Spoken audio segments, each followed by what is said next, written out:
Hello, it's WW2German4Sale, and today I'm bringing you how to build a World War II German collection on a budget. Now before I get into the video, please subscribe to my YouTube channel and follow me on Instagram, WW2German4Sale, where I sell lots of items and you can pick up your own piece of history. So what do I mean by collecting on a budget? Well, everybody's budget's different. Okay, some people only want to spend $100, some people only want to spend $1,000. But this video is very geared towards new collectors who maybe don't have a lot of money to spend and don't really feel it necessary, but they still want to pick up a few cool items along the way. Tip number 1, avoid reproductions. Now, this may sound like a no-brainer to a lot of you guys, and I bet it is, but for a lot of new collectors, this is a very tempting dark side to go down. A new collector might see one of these helmets go for $50,000 and know that most collectors are probably not going to be able to own one of these, but the reproduction is only $250. Now, when they buy this, they're not exactly thinking this, but later down the line when you do try to sell it, because reproductions do not hold their value in the slightest. They do not go up in value, they only go lower. They're always being made and there's always going to be a ton of them on the market. And if you're collecting from purely a historical standpoint, it is not very impressive to have a collection full of fakes. Anybody can start a collection full of fakes and have every amazing item, but it's not something to show off, and it's just not something that impressive. If you can't afford it, just wait till you can, or move to the next item. Next are relics. Try looking into relics. Now, I know a lot of you guys are going to probably hate me for this, and I know there's a lot of purists who think you should only buy the top condition, top item every time.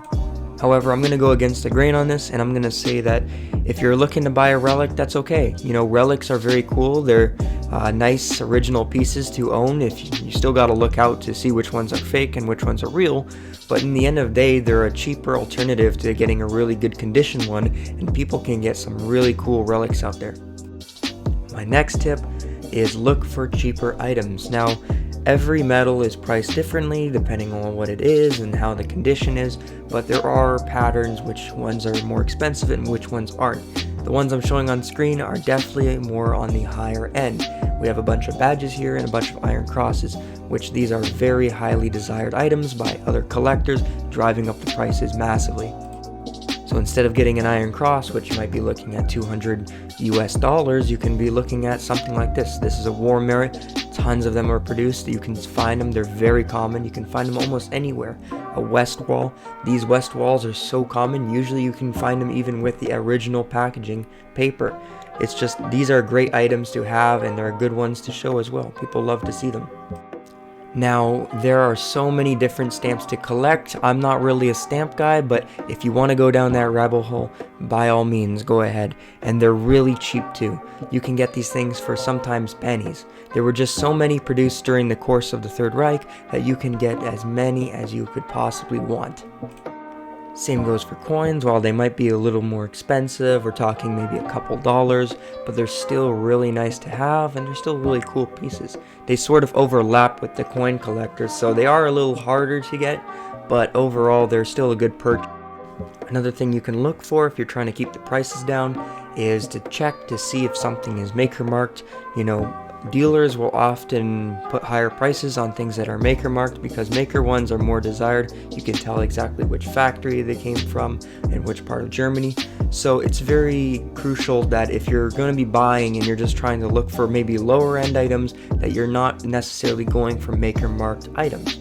This is especially the case for iron crosses. When I first started looking at iron crosses, I thought I would never be able to afford one. They were just so expensive.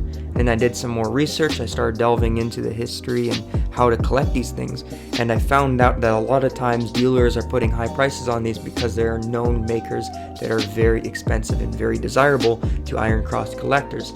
So if you tend to avoid those, and there's even unmarked iron crosses you can really get these much lower.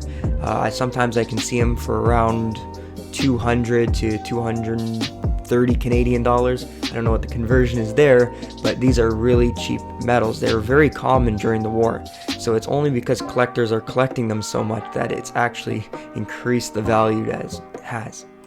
So with that, I'm going to end the video here. I hope you learned something today. Remember to subscribe to my YouTube, follow me on Instagram. I have stickers for sale. please check me out on Instagram. You can buy them there. You just have to pay for the postage.